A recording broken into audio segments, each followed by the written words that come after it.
Hello and welcome to Let the Bird Fly. We're trying something a little bit new. We'll see how often we do this. But we've had a YouTube channel since the podcast first started, so I think about 5-6 years ago. Ben created that, and then there's like 3 episodes we did and then nothing. So I was thinking while we were at the leadership conference that it might be nice to once in a while do a short video. Obviously not episode length, but something to get up. Kind of like a thought of the day or just something that comes to mind, thing to talk about. And I was talking to Jason about it, and I thought just briefly it'd be fun to talk. We're starting the semester. This is syllabus day. So for Monday, Wednesday, Friday classes, this is syllabus day. For Tuesday, Thursday, tomorrow is syllabus day at Wisconsin Lutheran College.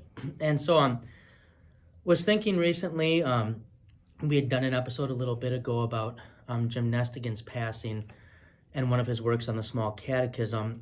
And it got me thinking about just a number of people who have been formative for me, who have gone to heaven in the last couple of years. One of them was my pastor who brought me into Lutheranism, Pastor Carl Wirtz. Right. But as I was thinking about Jim, another professor of mine came to mind. I hadn't studied under Jim. I had only spoke with him at conferences, heard him speak, and then obviously watched videos of him speaking, but also read his works. But a professor that we both had came to mind, who went to heaven not too long ago, and that was Professor Daniel Deutschlander, who I went to college, having recently been confirmed Lutheran, and I would say that Professor Deutschlander made me a Lutheran in a way I otherwise would not have been there, and I think that was true for a lot of us. Jason, you took a lot of his courses. Yep.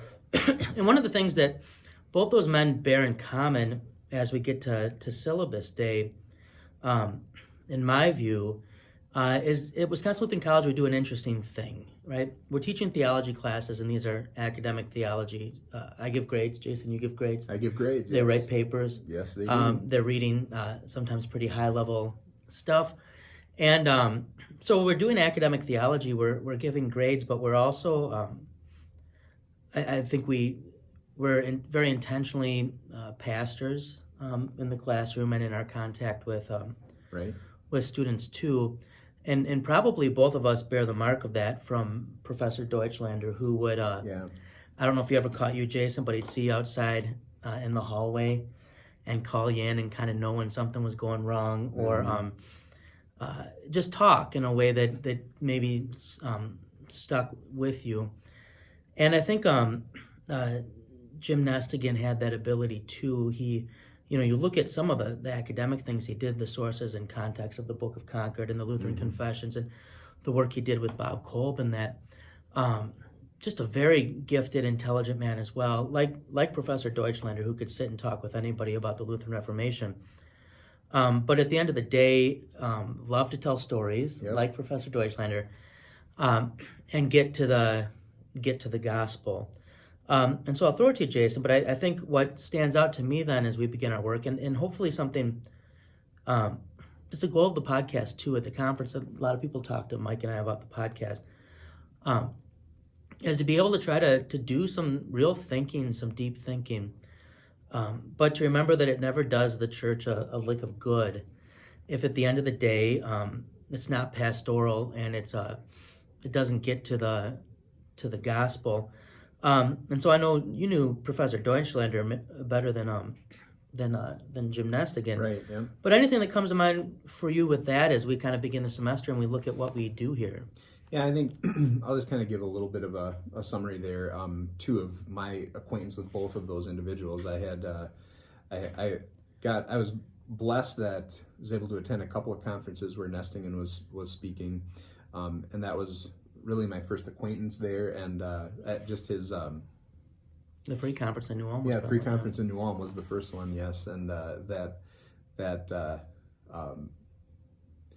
the joy that he seemed to bring to the study of Lutheran theology was clearly evident, and the laugh that went along with it was just, you couldn't help but notice that, and so again, I won't speak too much there, but I will say Scott Keith on the Last Thinking Fellows, by the way, has a great story about Jim preparing that paper for that free conference for people that want to go over to 15, 17 and listen to that.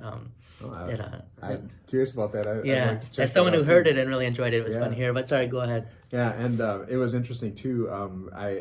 During our semester break here, I had the opportunity to attend some PhD coursework down in St. Louis during that time, and there are a number of individuals from a couple of different church bodies that spoke of Jim Nestingen and the impact that he had and how appreciative they were of his work in the broader field of the Lutheran Church. So that I don't know him quite as well, but what I do know of him is very positive impression.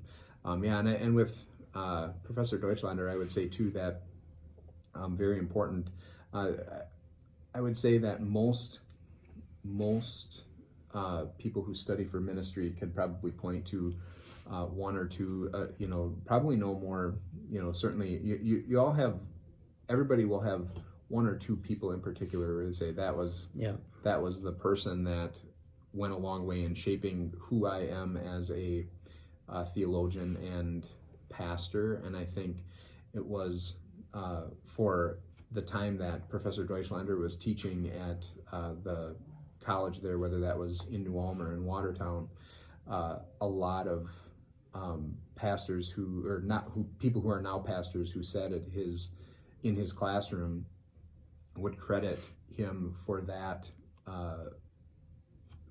very thing, that he was the one that helped them to really understand what Lutheran theology was about, and maybe even more so what being a pastor is about. And I would say that was one of the things that, especially not coming from a ministry family, For sure. Yeah. Where I don't have father, grandfather, or great grandfathers that you could talk to, or other family, extended family, brothers, cousins type of thing, where a lot of our classmates did. Yeah. And sometimes I found myself being jealous a little bit of those resources, but then at the same time was very thankful for some of those pastoral insights that Professor Deutschlander shared in class, not just the academic teaching side of it, but the pastoral insight as well. And kind of joke about his office. I mean, he kind of tongue-in-cheek would refer to it as the confessional. Of course, he used the German for it, but their Beichtstuhl, yeah, and which was probably more.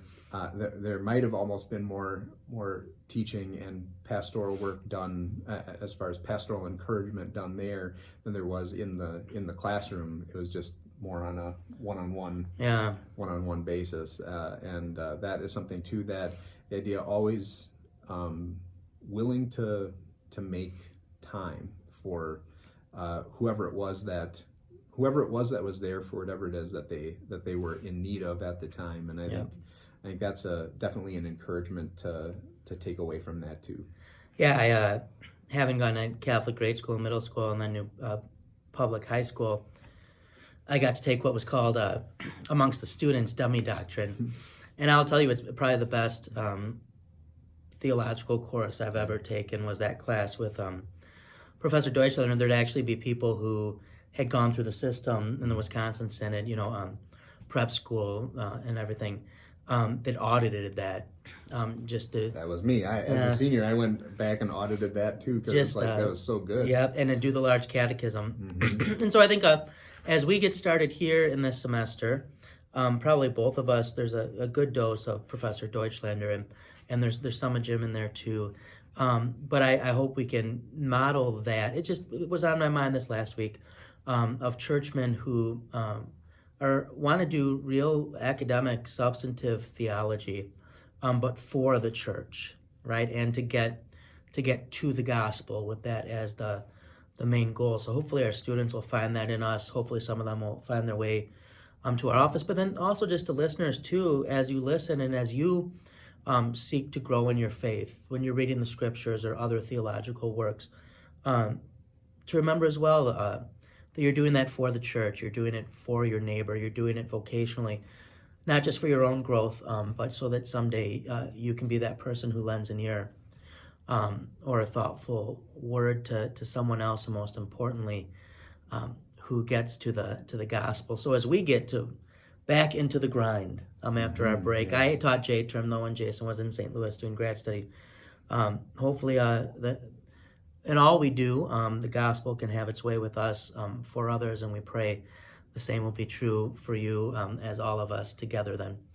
Let the bird fly.